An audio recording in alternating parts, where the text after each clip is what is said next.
Добър вечер с вечерната сводка от 8 декември. Аз съм дал достатъчно много материали и карти в канала. Пак повтарям за всички, които гледат TikTok. TikTok е просто за синтез, обобщение и изясняване на някои нюанси.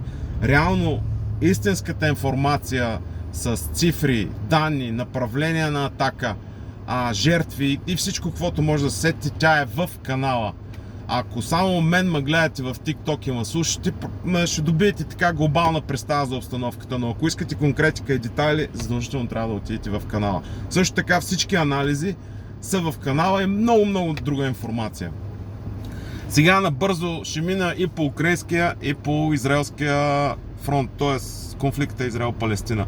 По украинския фронт нещата наистина вече започват да придобиват така доста сериозен и бърз характер. Имаме си масово дезертирство, масово оттегляне от позиции на някои направления, просто при самата руска атака, дори преди атаката украинците се оттеглят назад. В Запорожието пак са ги накарали по политически причини, защото, както казах, украинската войска в момента е разделена на две.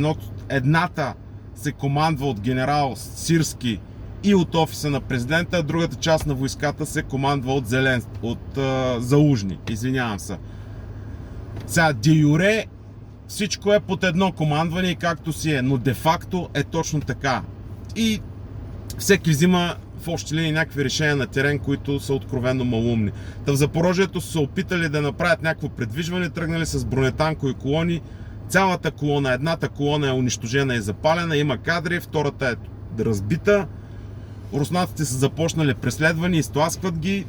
Другите части на Запорожието, защото там фронта е доста голям, украинците са отстъпили сами, дори без да изчакат руското настъпление. В Кринки руснаците вече, т.е. това е херсонско направление, островите, руснаците са започнали да работят изключително сериозно. Вървят тежки обстрели, бомбардировки и се е включила руската тактическа авиация с ФАБове, с ФАБ-500. Това е фугасна авиационна бомба с заряд 500 половин тон. И бомбардират възможни локации, дислокации, там където катерчета ще слязат. От друга страна, денонощно се патрулира с ФПВ дрони и с дрони. Но Кринки днеска е доста сериозно. Под Маринка, както знаете, и Краснолиманското направление е Купянск, но Маринка конкретно обявиха много канали, че тя е превзета, после се коригираха. Маринка не е изцяло превзета, тя е 99% под руски контрол, но в покрайнините на Маринка и в района на Маринка има украинска войска. Днеска са започнали удари с слънцепек там и особено в покрайнините много тежки, много сериозни удари. И аз предполагам, че тук в близките 24 часа до 48 часа, ако се свършат добре работа руснаците, и Маринка ще бъде вече 100% превзета.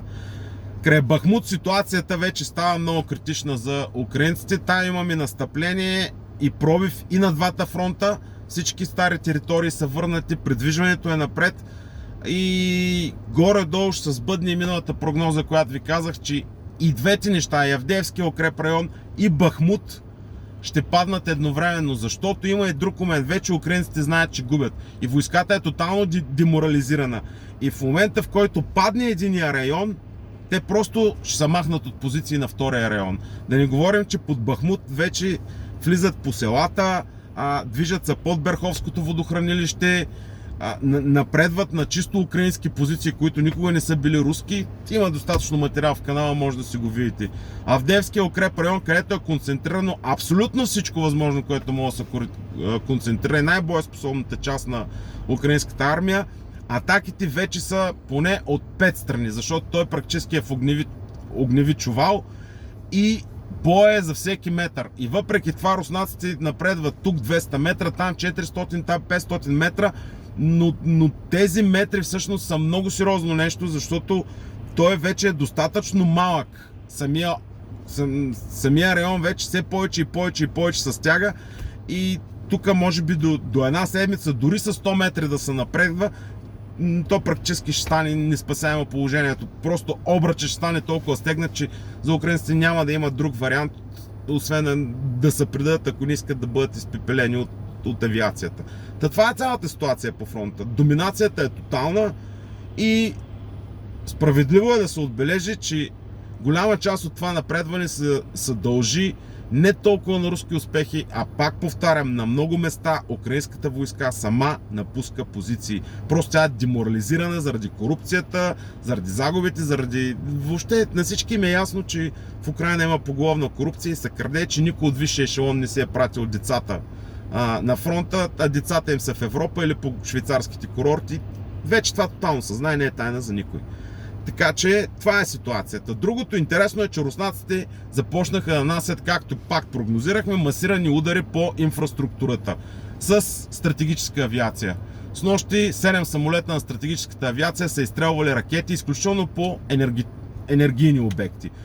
От друга страна, с дрони е било много сериозно атакувано пак дунавските пристанища, като се започне от малките пристанища и се стигне до Измаил. Всичко поголовно е било ударено с дрони и тези удари ще продължат постоянно и постоянно по пристанища, за да не се дава възможност на украинците да успеят да възстановят някаква инфраструктура или да успеят да направят някакъв плацдарм за тяхните безпилотни катери. Защото те имат достатъчно много катери, за които са им доставени части и от Англия, и самите те правиха някакви гаражни сглобки и просто няма да им се дава възможност това нещо да го използват. И има още един момент, възможно е това да е заготовка за руско настъпление.